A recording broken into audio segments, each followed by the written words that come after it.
তখন ফটো তুলেছি, উনি ফটোটা আমাকে দেখালো, আমি একটা অদ্ভুত জিনিস লক্ষ্য করলাম, ছেলেটার হাতটা না এরম টাইপের ছিল, একটা হাত এরম মানে একটা হাত নর্মালি ছিল, একটা হাত কিন্তু এরকম টাইপের ছিল।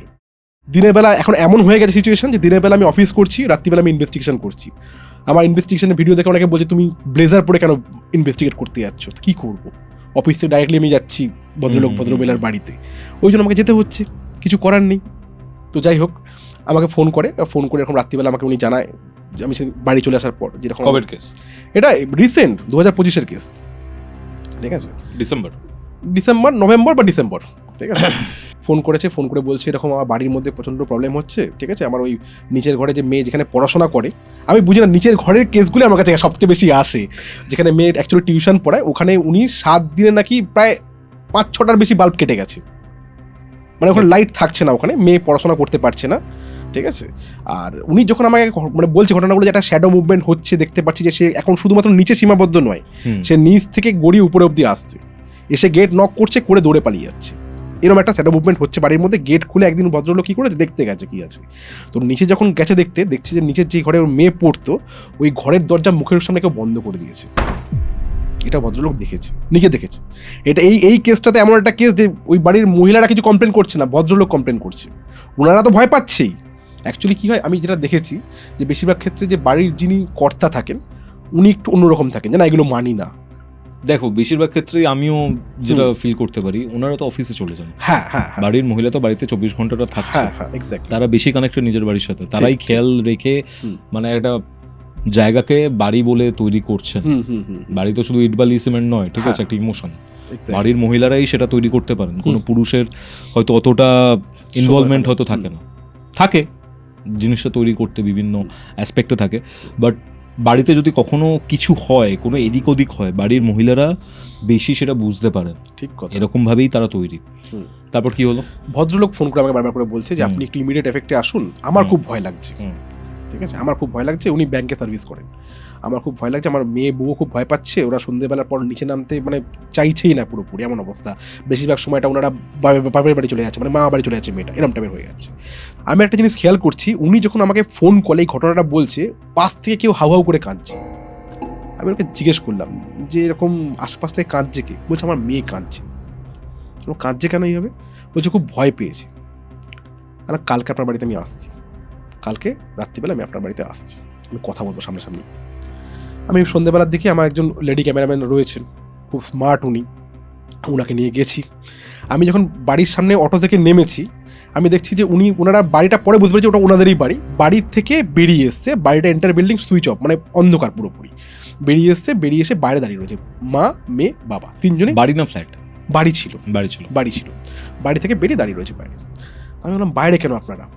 বলছে না আজকে ইলেকট্রিসিটি খুব ফ্ল্যাকচুয়েট হচ্ছে, আজকের দিনে খুব আপনি যে আসছেন আমরা বলেছি ঘরের মধ্যে কথা, তারপর থেকে ইলেকট্রিসিটি খুব ফ্ল্যাকচুয়েট হচ্ছে, আর বাড়ির মধ্যে থেকে একটা খুব পচা গন্ধ মানে নিচ থেকে উপর ভেসে আসতে, আমরা ঘরে টিকতে পারছি না। আমি কিছু কি প্রবলেম হয়েছে বাড়ির মধ্যে, কোনো রকম কোনো ইনসিডেন্ট বা কিছু?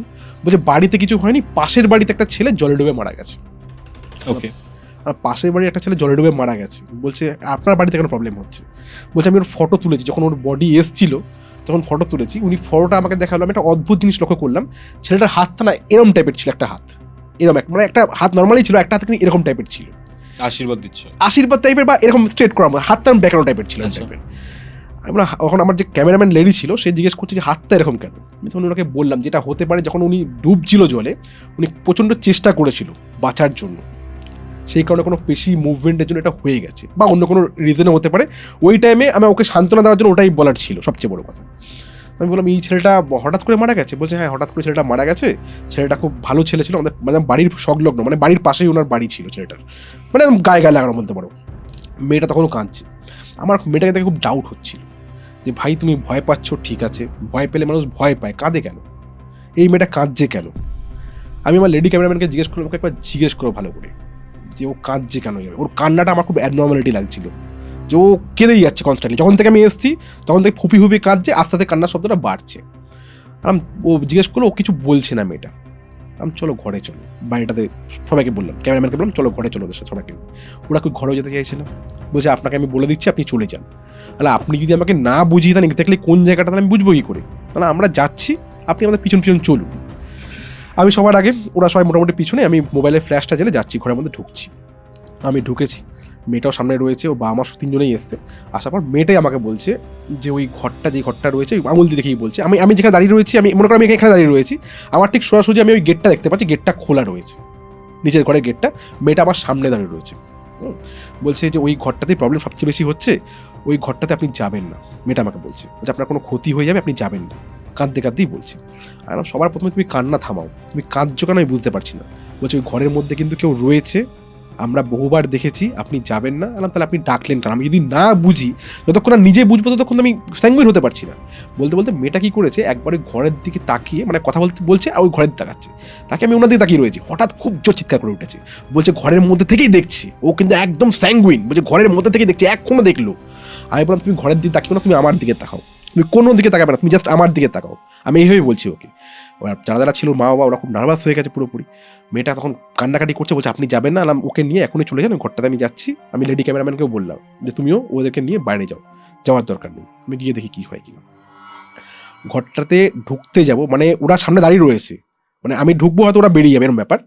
ঘরটাতে মোটামুটি ধরে নাও আর কত 2.5 ফুট 3 ফুট বাকি আছে, মুখের সামনে গেটটা বন্ধ হয়ে গেল, ঠাক করে গেটটা বন্ধ হয়ে গেল মুখের সামনে। লক হয়নি, জাস্ট বন্ধ হলো। বুঝতে পারলাম ঘরটাতে প্রবলেম রয়েছে। কেটোমিটারটাকে অন করলাম, অন করে ঘরে ঢুকলাম। গেটটাকে নিজের মতো করে লক করে নিয়ে কিন্তু গেট ভেজে দিয়েছি। ওরা ঘরের টেরিটরি থেকে, মানে প্রপার্টি টেরিটরি থেকে বেরিয়ে গেছে, বাইরে চলে গেছে, কেউ নেই। পুরো বাড়িতে একা তুমি? পুরো বাড়িতে একা আমি। মানে এখনকার এই কেসগুলো এরকমই ডেঞ্জারাস হচ্ছে, আমি বুঝতে পারছি না কেন এই জিনিসগুলো হচ্ছে এইভাবে। তো পুরো বাড়িটাতে আমি একা, ঘরটার মধ্যে আমি একা। আমি কমিউনিকেশন করছি যে আমি ব্যতীত যদি এখানে আর কেউ থেকে থাকেন কাইন্ডলি রেসপন্ড করুন, আমি আপনার হেল্পের জন্যই এসেছি, আপনার সঙ্গে কথা বলতে এসেছি। কোনো রকম কোনো রেসপন্ড নেই। পুরো ঘরে ঘুরছি, কিছু রেসপন্ড নেই। আমি কী করেছি, মেঝের মধ্যে বসে পড়েছি, ওই ঘরটা মেঝের মধ্যে, ঘরটা পুরো ফাঁকা, টেবিল সব ওরা সরিয়ে দিয়েছে, যাই না কেন। বসেছি ওখানে, বসে আমি কমিউনিকেশন করার চেষ্টা করছি যে আপনি যদি এখানে থেকে থাকেন কাইন্ডলি রেসপন্ড করুন। আমি এখন অবধি আমার কাছে অ্যান্সার নেই, আমি কোনোদিনও কোনো ইনভেস্টিগেশন করতে গিয়ে বসিনি। সেদিনকে কেন বসলাম আমি জানি না, ঠিক দেয়ালটার সামনে পিঠ দিয়ে বসলাম, বসে ওনার সঙ্গে আমি কথা বলছি, কেটোমিটার নিচ্ছি, কোনো সিগন্যাল নেই। আমার কি মনে হলো, কেটোমিটারটাকে ঠিক এরকম ধরে নিয়ে জাস্ট বাঁ দিকে মুভ করেছি, দেখছি আমার পাশেই বসে রয়েছে। কেটোমিটারে ফুল সিগন্যাল কেটোমিটারে। আমি তখন ওনাকে রিকোয়েস্ট করলাম, দেখুন আমাকে ভয় দেখাবার চেষ্টা করবেন না, আমি কিছু প্রশ্ন করব, আমার মন বলছে কিছু প্রশ্নতে কিছু সমস্যা সমাধান হবে, আপনি দয়া করে আমাকে সেগুলো অ্যান্সার দেবেন। তো আমার প্রথম প্রশ্ন ছিল যে এই বাড়ির যে মেয়ে রয়েছে তার সঙ্গে কি বাই এনি চান্স আপনার কোনো সম্পর্ক ছিল? যদি সম্পর্ক থেকে থাকে আপনি রেড কালারের লাইটটা জ্বালাবেন, আর যদি না থাকে তাহলে ইয়েলো কালারের লাইটটা জ্বালাবেন। ইয়েলো মানে হচ্ছে না, রেড মানে হচ্ছে হ্যাঁ। ডিরেক্ট, মানে অনেকক্ষণ ধরে প্রশ্ন করার পর ডিরেক্ট রেড কালারের লাইট জ্বললো। আমার প্রথম সমস্যাটা এটাই ছিল, আমি বুঝতে পারছিলাম যে মেয়েটার সঙ্গে এই পার্টিকুলার এন্টিটিটার কোনো সমস্যা রয়েছে। ফার্স্ট প্রশ্ন আমার মিলে গেল। সেকেন্ড প্রশ্ন আমি জিজ্ঞেস করলাম যে এই বাড়িতে আপনার এমন কিছু জিনিস রয়েছে যেই কারণের জন্য আপনি এই বাড়িতেই রয়েছেন নিজের জায়গা ছেড়ে, সেটা যদি হয়ে থাকে তাহলে আপনি রেড কালারের লাইটটা একবার জ্বালিয়ে দেখান।